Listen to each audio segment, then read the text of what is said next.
October 24th, 2022. Monday of the 30th week in Ordinary Time. A reading from the Holy Gospel according to Luke. Jesus was teaching in a synagogue on the Sabbath, and a woman was there who for 18 years had been crippled by a spirit. She was bent over, completely incapable of standing erect. When Jesus saw her, he called to her and said, "Woman, you are set free of your infirmity." He laid his hands on her, and she at once stood up straight and glorified God. But the leader of the synagogue, indignant that Jesus had cured on the Sabbath, said to the crowd in reply, "There are 6 days when work should be done. Come on those days to be cured, not on the Sabbath day." The Lord said to him in reply, "Hypocrites! Does not each one of you on the Sabbath untie his ox or his ass from the manger and lead it out for watering? This daughter of Abraham, whom Satan has bound for 18 years now, ought she not have been set free on the Sabbath day from this bondage?"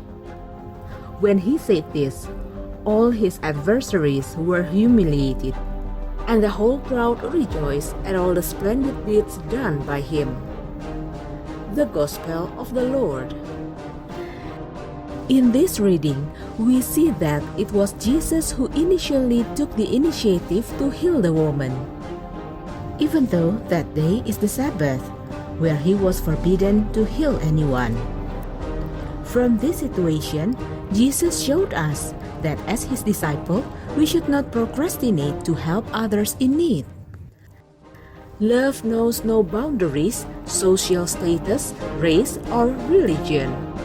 We also love not because we know the person. The act of love is our identity as his disciples.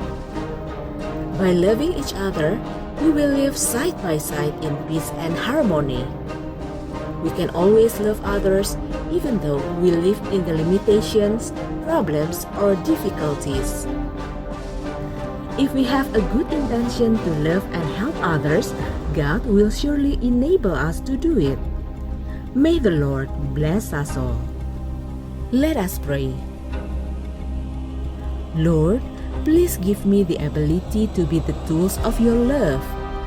Please give me a sincere heart so that I can give myself to others.